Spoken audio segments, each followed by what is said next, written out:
नमस्कार दोस्तों, आप देख रहे हैं लॉन 05 में आपका स्वागत है। आज की कहानी का शीर्षक है भूतिया जंगल। तो चलिए दोस्तों, बढ़ते हैं आज की कहानी की ओर। मयंक एक मल्टीनेशनल कंपनी में ब्रांच मैनेजर की जॉब करता था। एक दिन मयंक को ऑफिस से घर जाने में लेट हो गया। सर्दी की मौसम होने के कारण रात भी जल्दी हो गई थी, ठंड भी बहुत शुरू हो चुकी थी। रास्ते में चलते चलते मयंक को अचानक एक आवाज़ सुनाई दे रही है, रुक जाओ। मयंक वहीं पर रुक गया और पीछे मुड़कर देखा तो लेकिन पीछे कोई नहीं था। फिर थोड़ी दूर चलने पर फिर से उसे वही आवाज़ सुनाई दी, सामने देखो। जैसे ही मयंक ने सामने देखा तो उसे जमीन पर चमकती हुई चीज़ दिखाई देती है। मयंक दौड़ के उस चीज़ के पास गया और देखा तो यह कोई साधारण चीज़ नहीं थी, बल्कि एक चमकीला हीरा था। उसने वह हीरा अपने हाथ में ले लिया।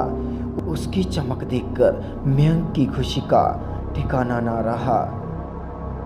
लेकिन मयंक को कहाँ पता था कि यह कोई साधारण चीज़ है या नहीं। मंदिर के पुजारी की आत्मा अचानक उस हीरे में आवाज़ लगाई, अगर तुम्हें और हीरे चाहिए तो इस ज़मीन को खोदो, इस ज़मीन के अंदर बेहद सारे हीरे हैं। मयंक खुश हो गया। उसने हीरे को अपनी जेब में डाला और ज़मीन खोदना शुरू कर दिया। करीबन 2 फीट खोदा। करीबन 2 फीट खोदने के बाद अचानक मयंक डरने लगा। अचानक मयंक डर के मारे चिल्लाने लगा। इसके कारण उसका संतुलन खो गया और ज़मीन पर गिर पड़ा, क्योंकि उस गड्ढे में से हीरे मोती नहीं बल्कि किसी इंसान का कटा हुआ सर मिला। अचानक वह सर हवा में उड़ने लगा और बोला, डरो मत, मैं तुम्हें हानि नहीं पहुंचाऊंगा। मैं तुम्हें बहुत सारे हीरे जवाहरात भी दूंगा। बस मेरी बात ध्यान से सुनो। जहाँ जाता हूँ वहाँ मेरे पीछे आओ। फिर वह सिर हवा में उड़ा और जंगल की ओर बढ़ने लगा। करीबन 1 किलोमीटर चलने के बाद वह सिर रुक गया। मयंक भी रुक गया। फिर उस सिर ने मयंक से कहा कि इस ज़मीन के अंदर करीबन बहुत सारे हीरे मोती हैं। हीरे मोती जवाहरात छिपे हुए हैं। मयंक खुश हो गया।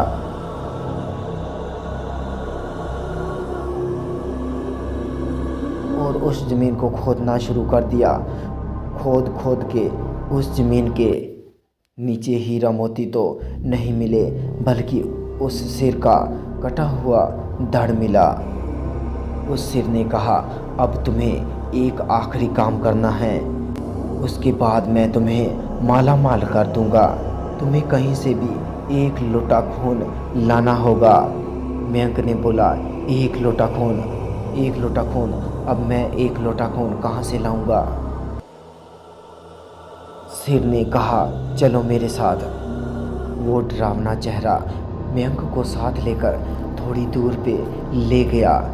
वहाँ उसे एक इंसान को जाते हुए देखा। वो सिर बोला, उस इंसान को मारकर उसका खून ले आओ।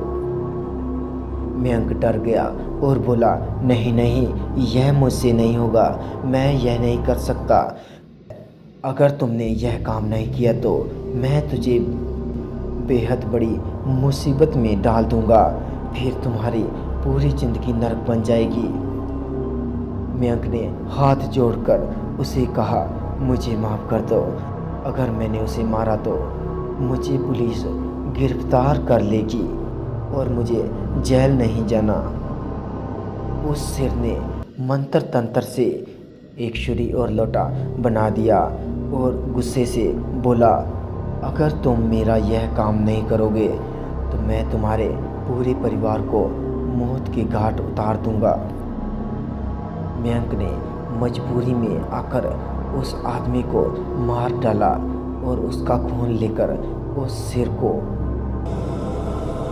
के पास गया। वो सिर खून को देखकर बेहद खुश हुआ और बोला, यह खून मेरे शरीर पे डाल दो। सिर के कहने पर मयंक ने खून को उसके शरीर पर डाल दिया। फिर कुछ ही देर में वो कटा हुआ सिर उस शरीर में जुड़ गया। यह सब देखकर मयंक की हालत अब खराब होने लगी थी। वो उस भूत को देखकर काफ़ी डर गया। जैसे ही वो भूत जिंदा हुआ तो जोर जोर से हंसने लगा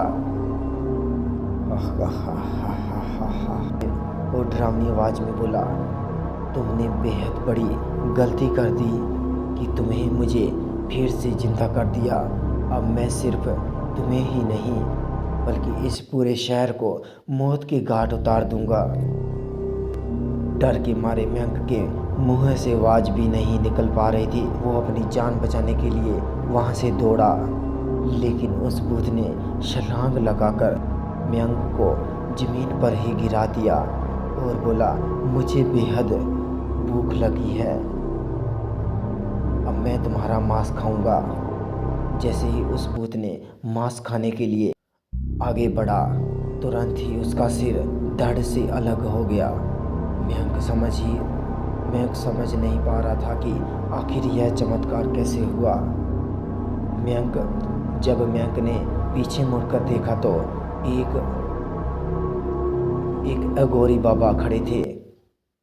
उस अघोरी बाबा ने कहा कि जब तुम उस आदमी को मारकर उसका खून ले जा रहे थे तभी मैंने देख लिया था और समझ गया कि कुछ तो बुरा होने वाला है, इसलिए मैं तुम्हारे पीछे पीछे यहाँ तक चला आया और मैंने अपनी मंत्र की शक्ति से उस भूत को फिर से मार दिया।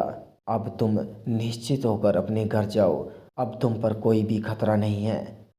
आज के लिए बस इतना ही। दोस्तों, अगर आपको यह कहानी हमारी पसंद आई तो हमारे चैनल को सब्सक्राइब कर लें और बेल आइकन को भी दबा दें। मिलते हैं ऐसी ही रोमांचक भरी कहानी में।